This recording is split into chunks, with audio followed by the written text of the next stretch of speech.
3.2 Archon Quest predictions with some Scaramouche lore. Welcome back to Genshin Lore with Amabi. If you have not seen this, now you have. Let's talk about it. The blues, it is just gorgeous, but one thing, unlike Child, Scaramouche does not have the Harbinger ring behind him. Here is that for reference. He gets his godhood in Sumeru, why not his vision? Some design elements, you might notice the feather. If you know the Husk of Opulent Dreams set, Raiden gives him a feather, and that's what marks him as her own. That is the symbol he wears. But it is also a symbol very closely tied to Venti.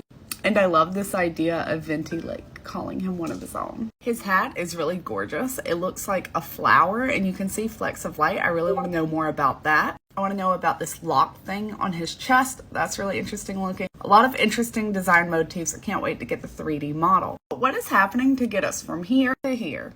There is a lot to do with Sumeru and memory and loops. Nahida herself seems to be the greater Lord Rukkhadevata who has lost her memories after taking great power from Irminsul. We know that coming into this story, Scaramouche is achieving godhood through the Electro-Gnosis, and that they are seeking to extract information from Irminsul. That is why Dotori is in Sumeru. This is going to come at a great cost, but to who? I'm going to use the boss materials to help us get us there. These puppet strings are one of the level up materials. I believe this is Nahida's, but it references as like a mechanical puppet or puppet strings. It's giving me, did Sindrone work with Dotori on this? I don't know. But once the support of these tubes is lost, the puppet becomes weak as a newborn babe. So when we defeat Scaramouche, he's going to be in a really weak state. The next thing we have is this lovely bell. And it's kind of dark. It sounds like this is going to cause a great deal of physical anguish for Scaramouche. He's losing his feelings in his arms and his legs. And if you connect it to what's skull, all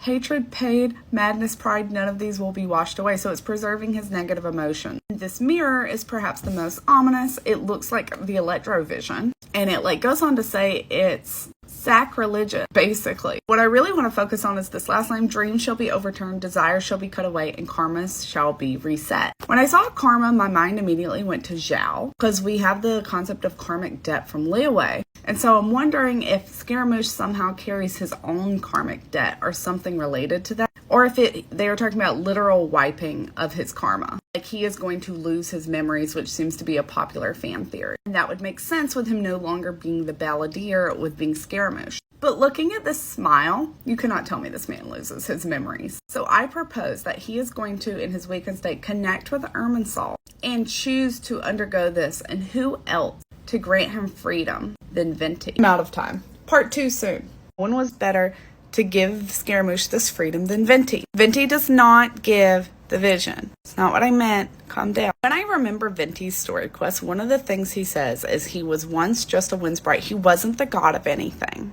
Venti believes in total freedom of his people and their choices, but people who take up Animo tend to limit their own freedoms to protect the freedoms of others. And this isn't something I could ever really see Scaramouche doing. I'm super interested to see how he gets the chain. But it makes sense to me that it might happen when he's falling out with the Tui and he makes a connection to Irminsul that ultimately leads him to change. And just like Venti was forced into godhood, Scaramouche will give it up. And I'm not just making this up. I don't know. When I saw his color scheme, here it is again, because we just never see it enough. Some parts of it reminded me of Venti's Animo Archon outfit, especially the fact that it is more blue than green, which is something we've seen from other Animo characters. And then there's this. We have a flower motif and we have these little dots. I don't know what they are, but a false sky reference maybe, who knows. But bringing us back, I want to talk about some of the things they released with him. I mentioned this mirror in the last video, but I'm bringing it back up because it actually has a really neat lore connection. There's been a lot of debate about whether Raiden and Scaramouche really mirrored the stories of Amaterasu and Susano. I made a prior video about that, but this mirror seems to confirm it for me that he was always planned to be Animo. Because in the Imperial Regalia of Japan, there is also a mirror, and that mirror was left hanging on a tree